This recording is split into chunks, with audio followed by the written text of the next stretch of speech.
महाराष्ट्र जीवन प्राधिकरणाचे अधिकारी कर्मचारी वर्गा सर्वांचे जो महत्त्वाचा मुद्दा जो सेवानिवृत्ती जे आहे ते शासनाने घाट घातलेला आहे की ते आता ह्याला महाराष्ट्र जीवन प्राधिकरण लागू होणार नाही.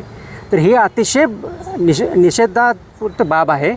आमची सर्व संघटना मिळून याचा निषेध करत आहे आणि आमची एकच मागणी आहे की आम्हाला जे शासकीय कर्मचाऱ्याला अधिकाऱ्याला जे काही देय आहे ते आम्हाला जसंच्या तसं लागू करायला पाहिजे, ही आमची प्रमुख मागणी आहे. हे आम्ही आतापर्यंत आमचे कर्मचारी महाराष्ट्र जीवन प्राधिकरणाचे कर्मचारी अभियंता असो का कर्मचारी असो त्यांनी आतोनात कष्ट करून आज पिण्याच्या पाण्याचा प्रश्न हा सगळ्यांचा सोडवण्यात आलेला आहे. पण ह्याची शासनाने दखल घेत नाही, याच्याबद्दल आमचा खेद आहे आणि त्याचा आम्ही निषेध करतो आहे.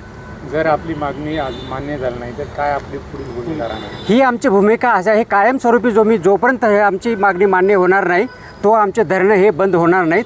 आम्ही नेहमीच हे कार्य करत असल्याचा विरोध करत राहू आणि आम्ही शासनाकडे पाठपुरावा करत राहू. धरणे आंदोलन महाराष्ट्रामध्ये कुठे कुठे चालू आहे? हे पूर्ण महाराष्ट्रभर चालू आहे आणि आज आझाद मैदानावर कालपासून 3 तारखेपासून 3 ऑगस्टपासून हे आमचे कर्मचारी अधिकारी वर्ग जे आहेत तिथे धरणे धरून आहेत आणि जोपर्यंत आमच्या मागण्या मान्य होत नाही तोपर्यंत आमच्या धरणे हे चालू असे राहणार आहेत. बालाजी लाडेकर संघटनेचा समन्वयक मित्र आमच्या काय झालं आहे माहिती का, महाराष्ट्र जीवन प्राधिकरणाच्या अनेक प्रलंबित प्रश्न आहेत त्याच्याकडे शासनाचं दुर्लक्ष आहे.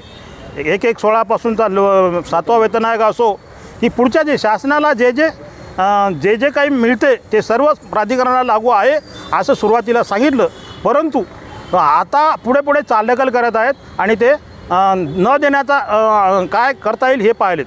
तर त्या दृष्टीने पेन्शन म्हणजे पेन्शनवर सुद्धा घाला आणायचा त्यांचा प्रयत्न आहे. मागच्या 2 महिन्यात पेन्शनही वेळेवर दिलं नाही आणि आता इथून पुढे असं आहे की बा त्यांनी पेन्शन यांना लागू होते की नाही अशी शंका उपस्थित केली. म्हणजे आतापर्यंत 40-50 वर्ष झालं पेन्शन द्यायलेत आणि आता उपस्थित केली. हे का ते म्हणजे काहीतरी हे म्हणतात ना शास्त्रीनेतले साप, त्या लोकांनी हे प्रश्न उपस्थित करून पुढे अडचणी आणायचा प्रयत्न केलेला आहे. तरी आमचा त्यांचा विरोध आहे. आम्ही आज आझाद मैदानावर 3 तारखेपासून धरणे आंदोलन चालू आहे आणि ते बेमुदत धरणे आंदोलन चालू आहे आणि महाराष्ट्रभर प्रत्येक जिल्ह्याच्या कार्यालयासमोर प्रत्येक सगळ्या संघटनाच्या समिती मिळून संघर्ष समिती म्हणून आहे त्या कृती समितीच्या मार्फत धरणे आंदोलन घोषणा देण्याचं काम चालू आहे आणि हे आता आम्ही अविरत जोपर्यंत आमच्या मागण्या मंजूर होणार नाहीत तोपर्यंत करणार आहोत.